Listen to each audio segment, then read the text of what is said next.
Kentucky Republican Senator, that's Rand Paul, joins us now from Capitol Hill. He's a member of the Senate Foreign Relations Committee, and he supported President Trump's decision to meet with Vladimir Putin. Senator Paul, long time no see. Very good to see you this morning. Good morning. Thank you for joining us. Listen, you've heard the avalanche of criticism and negativity, appalling, shameful, disgraceful, shocking.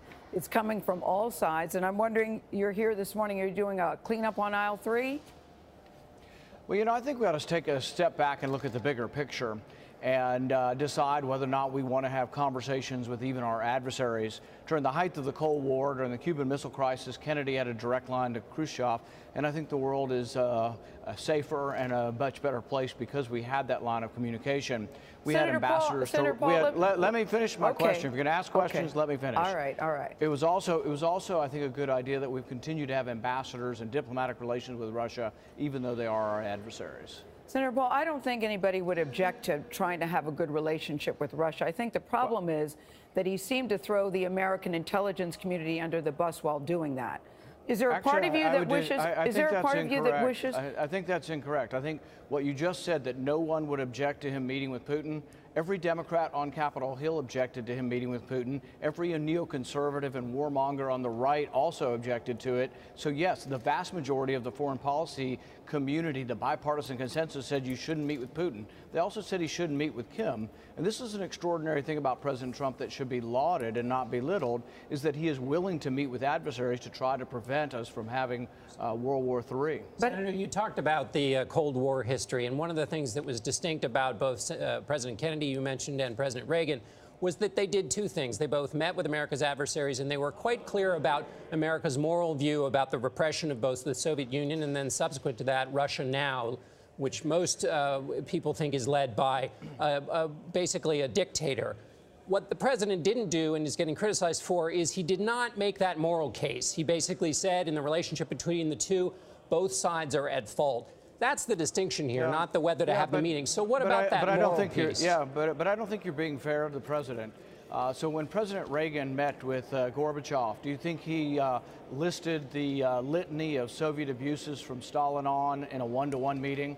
No, they were listed and recounted by other people in the administration. There have also been people within the Trump administration who have listed and recounted the human rights violations in Russia. But we also have to understand that we have to deal with the world as it is, not as we wish it to be. And if we're only going to talk to people who have perfect constitutional republics, we're going to have a very small audience, and we're going to have a lot of potential conflict with no outlet for diplomacy.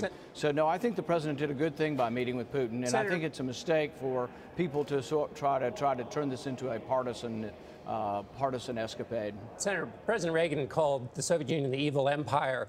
Many of his most famous comments are calling out the Soviet Union on its moral shortcomings. So I think that comparison between President Reagan and President Trump is off a bit. But let me ask you this question. It has also been the tradition for American presidents. But I'll respond to that. I'll say Reagan also sat down with Gorbachev and didn't call it an evil empire in a press conference with Gorbachev. He also sat down with Gorbachev, and we also had strategic arms limitations.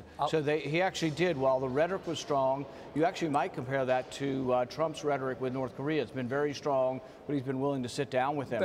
I think there's actually some apt comparisons between Reagan and Trump on the diplomatic front. The difference here is, Senator, that President Trump is not short about offering criticism to American allies, whether it's on the German gas deal or whether immigration is destroying Europe. But when it comes to Russia, he seems to have, in all instances, whether he's standing next to the Russian president or just quietly by himself in a one-on-one interview, bends over backwards to say nice things about the Russians, and that robs him of an opportunity to make a clear moral case about the distinction between America, which has grown up and had a history of supporting freedom, and the Russian regime, which does not do so. And why not take that opportunity as an American president? I think what this gets into is that the president has undergone an onslaught of a year and a half of a partisan investigation accusing him of somehow colluding with the Russians. So I think he's sensitive to that. But there's another aspect to the investigation that is a legitimate one, and that is saying, did Russians hack Hillary Clinton's emails? And so there's a legitimate aspect, and then there's a partisan aspect. And we all have now concluded and all understand that the investigation was started by partisans, James Clapper, John Brennan, who started the investigation at the behest of the Clinton campaign, who paid somebody in Russia to come up with a dossier. So really, it's funny that we keep talking about Trump and Russia when in fact the only person actually known to pay Russian agents was Hillary Clinton, who paid a British spy, who then paid British agents for dirt on, concocted dirt on Trump. I know we could go down that road again, but I still think the question remains, does he have to throw the American intelligence community under the bus? I still think that's a big question that people are asking, but we're going to have to leave it there, Senator. One of the reasons for it is James Clapper's a known liar who's lied to Congress. So well, so for someone who's for transparency, Senator, a lot of people were outraged that this meeting took place privately. I think that was a lot of concern as well, but we're going to have to leave it there. We appreciate you joining us. Thank you.